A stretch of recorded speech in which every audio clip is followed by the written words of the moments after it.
জি 24 ঘন্টায় বাংলার 8 নিয়ে আমি সব্যসাচী আপনাদের সঙ্গে। মধ্যপ্রাচ্যে চড়ছে যুদ্ধের পারদ। শুক্রবার ভোর থেকেই ইরানের পরমাণু সামরিক ঘাঁটি লক্ষ্য করে হামলা ইসরায়েলের।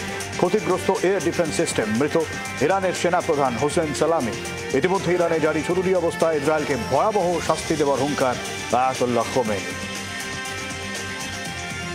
ইরান ইসরায়েলের সংঘাতকে কেন্দ্র করে মধ্যপ্রাচ্যে বাড়ছে টেনশন। আকাশপথ দিয়ে নোটাম জারি ইরানের। সংশ্লিষ্ট সময়ে এড়িয়ে চলতে হবে আকাশপথ। পশ্চিমের দেশগুলির সঙ্গে যোগাযোগের ভরসা ইরান। এই ফতোয়ার জেরে বিপাকে ভারত। ইরান ইসরায়েলের সংঘাতকে কেন্দ্র করে উত্তাপ বাড়ছে মধ্যপ্রাচ্যে। যুদ্ধের আশঙ্কার মাঝেই প্রভাব পড়ছে বিমান চলাচলে। শেয়ার বাজারের সূচক নিম্নমুখী। বিশ্ববাজারে 12% বেড়েছে অপরিশোধিত তেলের দাম, কমছে টাকার দর। আহমেদাবাদে বিমান দুর্ঘটনায় উদ্ধার হয়েছে ব্ল্যাক বক্স। জোড়া ব্ল্যাক বক্সের মধ্যে মিলেছে একটি। বিমান বিপর্যয়ের কারণ পর্যালোচনার জন্য খতিয়ে দেখা হবে ব্ল্যাক বক্সের তথ্য।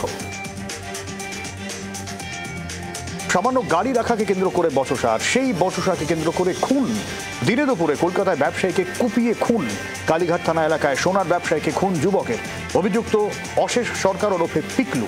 বাবাকে আটকাতে গিয়ে ছুরি লাগাতে জখম অভিযুক্তের ছেলেও। অভিযুক্ত দুষ্কৃতীর খোঁজে কালীঘাট থানার পুলিশ। ফের কেন্দ্রীয় মন্ত্রী গিরিরাজ সিং এর মন্তব্যে বিতর্ক। প্রকাশ্য জনসভায় গিরিরাজ সিং বাংলাকে অপমান করেছেন, এমনটাই অভিযোগ। এর আগেও গিরিরাজ সিং এর একাধিক মন্তব্যে সরব হয়েছে তৃণমূল।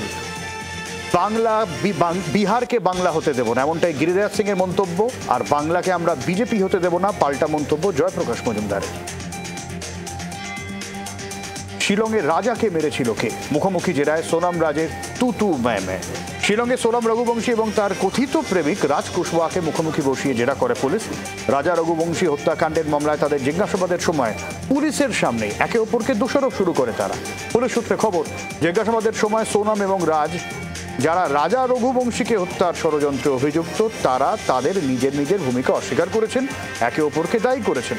সূত্রের খবর, ধৃত অভিযুক্তদের একজন বিশাল রাজা রঘুবংশীর মাথায় আঘাত করেছিলেন। তারপর সোনাম তাদের 3 জনকে রাজা রঘুবংশীর দেহ গিরিখাতে ঠেলে দিতে সাহায্য করেছিলেন।